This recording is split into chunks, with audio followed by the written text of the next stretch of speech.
probably be longer. So this is called Another Operatic Drama of the Asian Diaspora in Reston, Virginia. The theater usher glares, her skull a cauldron of question marks, scanning my bones, a metal detector. When I stare back, she hands me a program. Are you Hawaiian? I'm Filipino. Her eyes dilate and rattle like tiki salt and pepper shakers. Well, we did Beauty and the Beast last year, and our belle was Chinese. I didn't ask if she was Alaskan. And though I may look Hawaiian, what makes her a Hawaiian expert? Did I make her space a tribal wonderland? Shall I play bell for you on my ukulele? Act 2, a brown and brown racial misidentification at the John F. Kennedy Center for the Performing Arts. I graduate towards the Hall of Nations to catch my students perform their poems. Turning to the guard, I ask, where is a spoken word open mic? He stares at me as if I am a breathing death certificate scrawled in hieroglyphics. We stand on the red foyer, our brown faces communing, toddlers wearing the same Pokemon Pikachu costume on Halloween. I ask again, the poetry? He directs me through the backstage labyrinth on an elevator going up. The doors open, and I see Japanese women changing in kimonos and bamboo parasols. The dancers all stare at me. And I feel like I'm the Mr. Miyagi popping out of a Johnny Air Cargo mail order package, freezing myself into a pissed off Buto pose as a gust of cherry blossoms tumble on my skull. Act 3 and 4, a middle school Shakespearean gender switch that leads to my Jean Valjean soliloquy. The drama teacher wants to produce a female version of Hamlet to a class that can barely stand in a circle. Before you leave, she tells me, I'd like to pick your brain. Now, whenever a white person says that to me, it really pisses me off. It brings out the Magellan Lapu-Lapu warrior in me. Yes? I need ways of teaching gender and sexuality to the students. Can you find exercises on doing that? It's just that I know you're in that world. You know, that world, you're part of that world. Part of what world? Am I the little fucking mermaid? Should I ride my unicorn and call Caitlyn Jenner? So now I'm the gender Surrey app?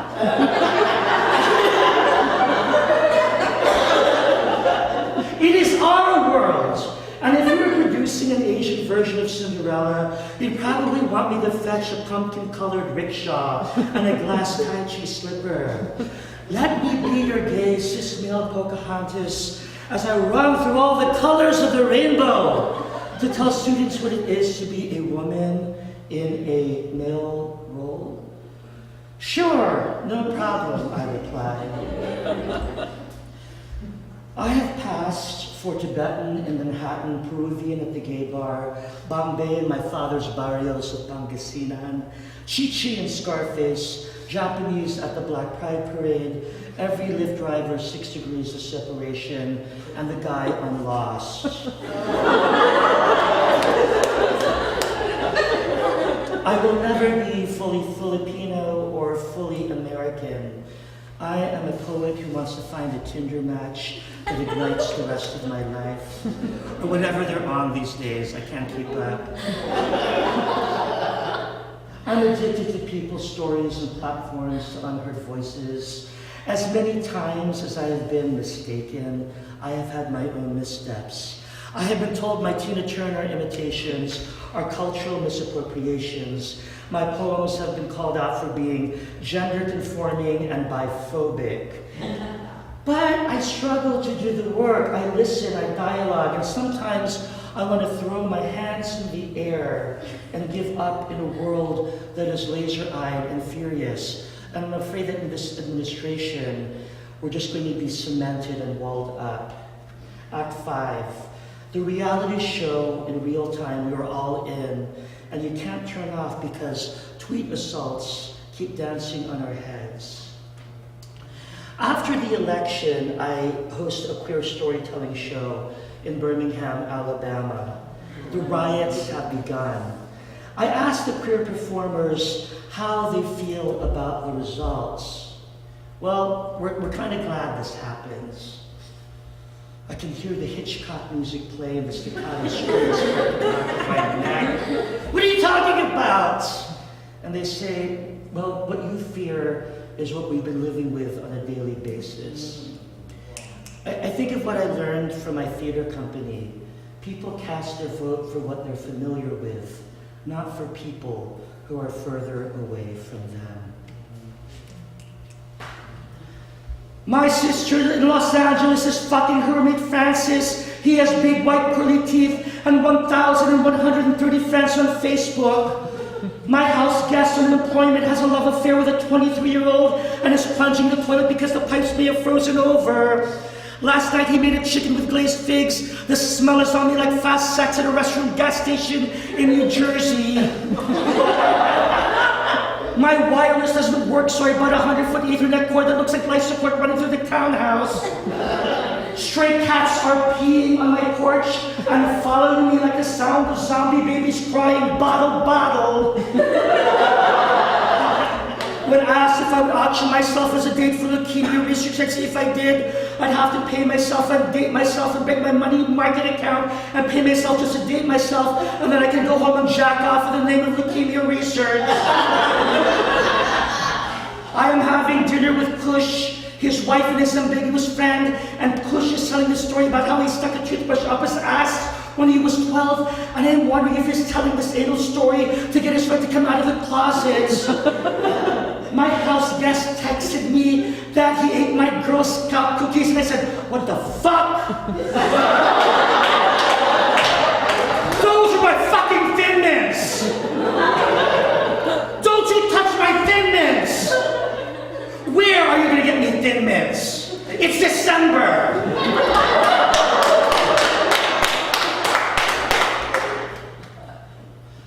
I am at the Looking Glass bar, and this woman named Grace punches me in the heart punch drunk to say we're neighbors. She wants to invite me over for brunch, and I just want to say, you know what? You invaded my personal space, and I just want to run her through the paper shredder and feed her to the cats who keep pissing on my porch. It's been too long since the soul has skipped a beat for another person. It's been too long since the soul has skipped a beat for another person. It's been too long since the soul has skipped a beat for another person. By soul, I mean the silver that God has placed deep inside me. Its weight runs through me like schools of dumb fish, complicated as tiny buttons, deeper than the front trousers of the tricks I have rolled with. I cannot toss myself into the East River, though my soul falls from heaven in a shower of saxophone and smoke. By soul, I mean I am lonelier than the iron rails of this bridge, echoing the rush of taxi cabs and a good hand job. The moon is stuck flat to the sky. The warehouses are lit by flames of vodka. By soul, I mean I am bargaining my soul for grace of prose, singing between neon and this blackness. By soul, I mean in a hotel room where a man places his lips to your ears as if they were tiny candles, extinguishing the night with his kisses. By soul, I mean, God, make me a wind instrument so I can toss myself into the East River. The street lamps are howling for the first slivers of light. By light, I mean falling off a bridge, wrapped in the arms of a God who knows your name. So I'm single and available. You know, and I think what it is that I'm just way too busy. I was at Union Square in New York, and I was traveling to Banff, Canada, and I was just exhausted between teaching and performing that I was sitting on the stairs of Union Square, and I just closed my eyes and I just dozed off. And then my phone rang, and I looked at my phone, and it was one of my Youth Slam students, Safia.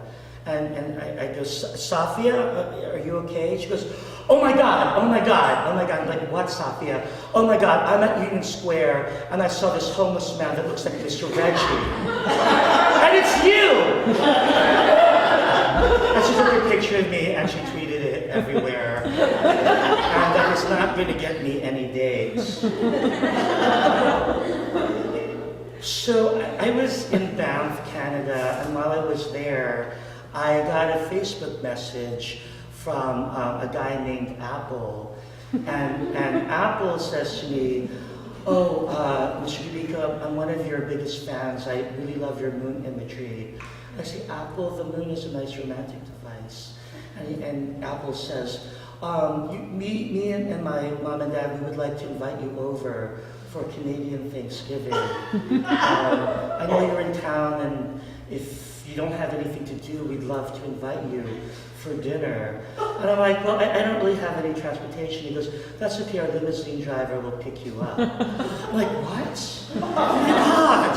I would have Canadian Thanksgiving somewhere out in Banff Mountains, being picked up by a limousine driver. This is so amazing. This is what I need right now. I need some good food. I need to be adopted by a family who will just love me. I'm like the gay Filipino middle-aged Annie. So I'm just so excited about all of this. And I'm like, oh, boy, it's so there. And I'm just, in my bag, I'm like just all excited for this. The limousine does pick me up, and we are driving up the Banff Mountains. And as we're going up, it's like going into heaven, all the way up to the clouds. And I can hear all of the Aboriginal ancestors in the forests and the stones speaking to me.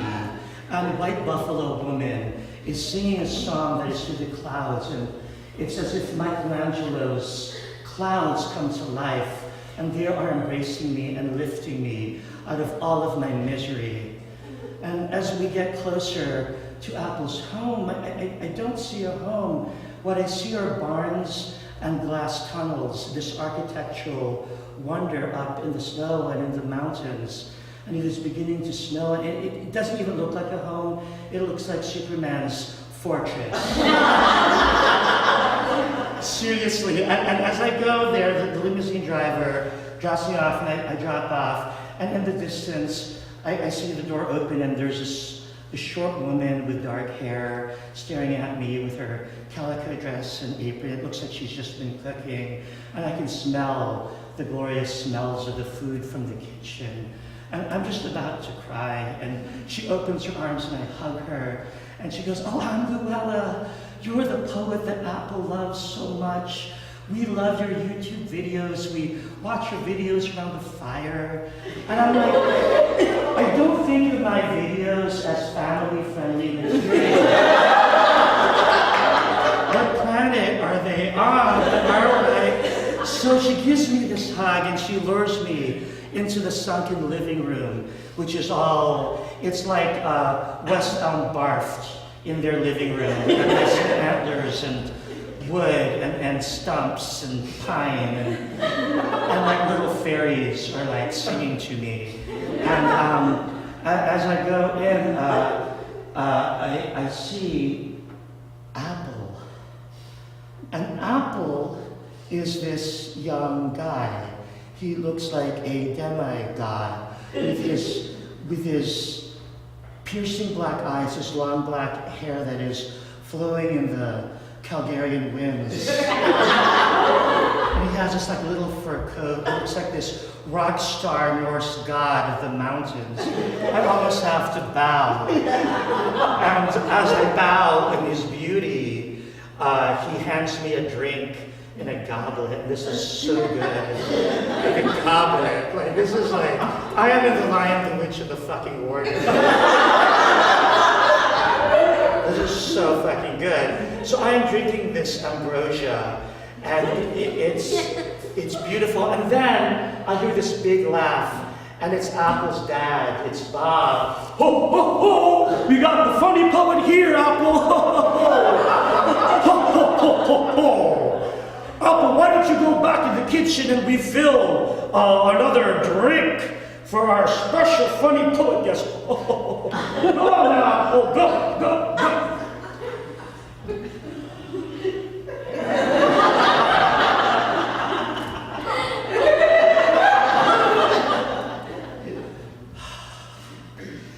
So Luella and Apple's dad drag me to the living room and they say, we really want to thank you for your poems. Our son's in high school and he's always bullied for being gay, and your poems make him feel proud to be who he is, and we totally support him.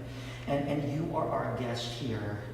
And they're quiet for a moment. Apple gives me another drink, and Luella and Bob shoot him off. And I'm drinking the drink, and they whisper into my ear. They say, "Oh, you know, Luella, go tell him." Well, Mr. Cabico, we are such big fans of yours that we would be honored if you would have sex with our son, Apple. He is a virgin, and there's no way of him de-virginizing himself up in the mountains.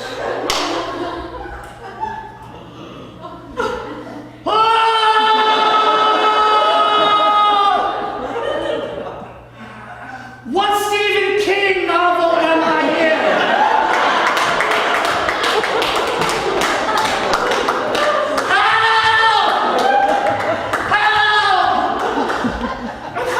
Sex traffic up in the bathroom. I am trying to find my cell phone, and there is no cell reception. There is no boat bus. There is no Chinatown bus. There is no Uber. There is no Lyft. It is snowing out there. I am fucking stranded.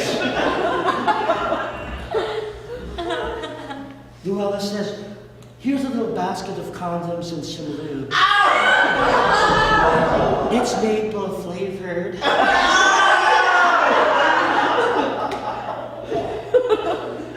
She gives me the bowl, and she sends me to Apple's room through the tentacles.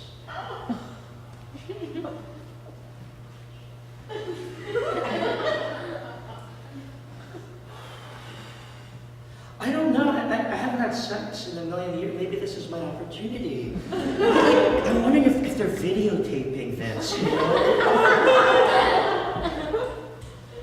And then I can hear White Buffalo women say, fucking. No. As I walk to Apple's room, it is this barn loft, and I can hear him strum the guitar, like he's seducing me with his chord strands. And there are candles everywhere. It's like a police video.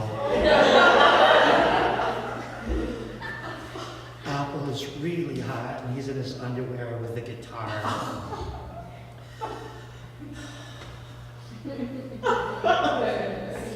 Hey, Apple. How you doing? I had a real interesting talk with your parents, and they want me to have sex with you. Oh yeah, you know, they don't really mind the age difference. Well, you know what? I do. You are in high school, and you know, I'm really flattered. You don't find me attractive? You're super attractive. You could be in some kind of cologne commercial. You don't even know me, Apple.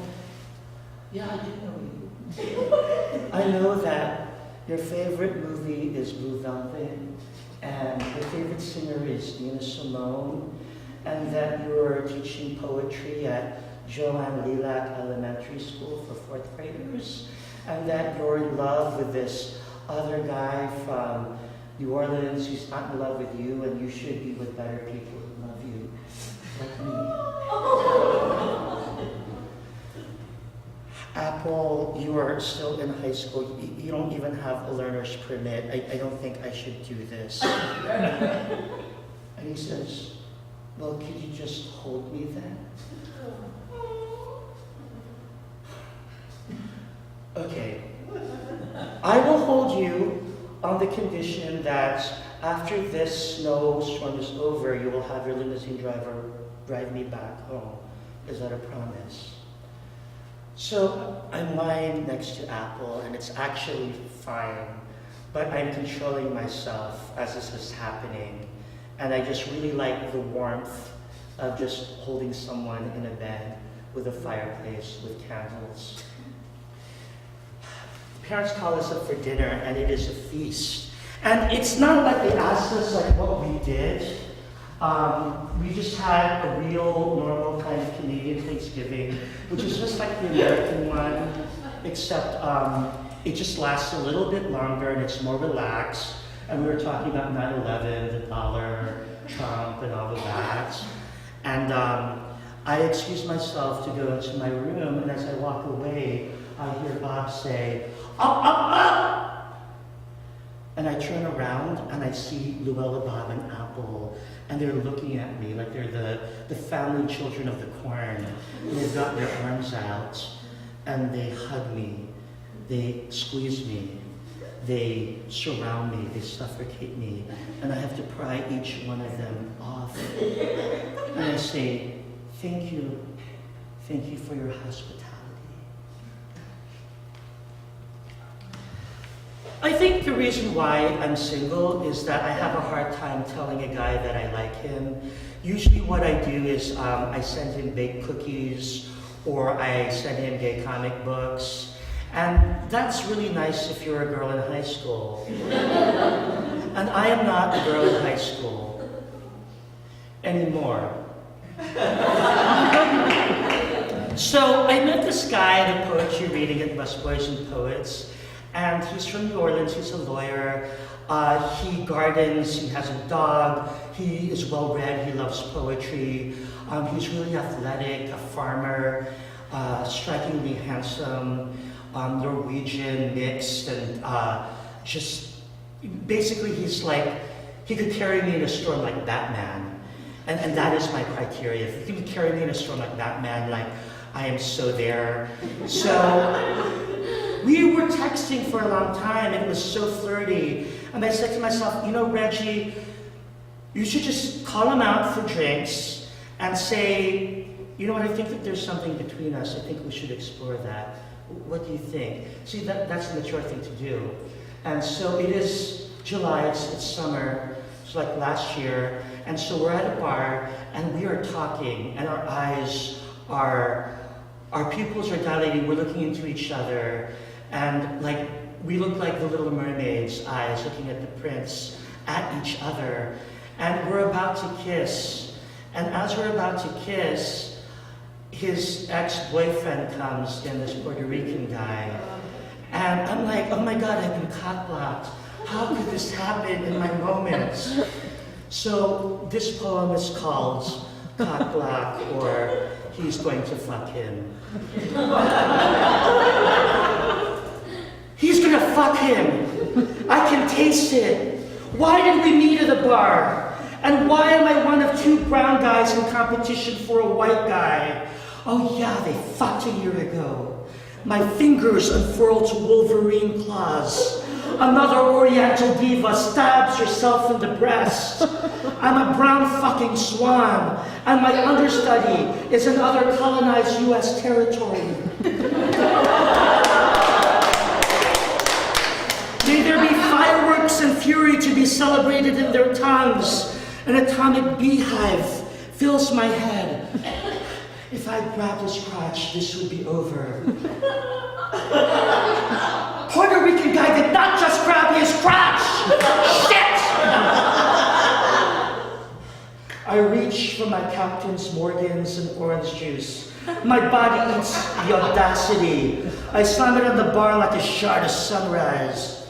Maybe he's in love with me. Maybe he's not. And when he is done studying for his law exam, he will bury his Cajun eyes in my skin. All his tricks drift down a bayou. Orpheus rises and can't believe this shit. Orpheus plays Send in the Clowns. He really is gonna fuck him. Puerto Rican guy lives in Logan's Circle. I hope his air conditioning breaks in the storm. May the electricity be damned in Logan's Circle. Everybody's lived through what I'm going through, but I am not afraid of comparisons. I know who I am. I am Regie motherfucking Cabico. I'm kind, I'm smart, and I'm important. I did not just quote Viola Davis from The Help. Oh, army of black women, give me the power to be fierce. Nina Simone, belt me a new dawn. Tina Turner, give me the strength to strut Proud Mary on this cruisy asphalt. And this is for Asian guys who have considered suicide when the guy you thought would be your summer romance leaves you for another brown guy, like a bag of hot Skittles on the dance floor. This was going to be a miraculous kind of loving. This was the kind of love that would hold back the levees and take back the oil spills. We were going to have chicken adobo and jambalaya together. In bed. But no, he chose the slut he fucked last year. Mermaid sing Hans Christian Andersen sea chanties in my tears, and day is rising like a shroud around a death-stricken heart. I am single and available. I just moved into a studio in Mount Pleasant. I cook Thai food. I do shiatsu. I read astrological charts. This piece is called Godiva Dates and One Night Stand. Does everybody know their astrological sign? On the count of three, will you please yell out your astrological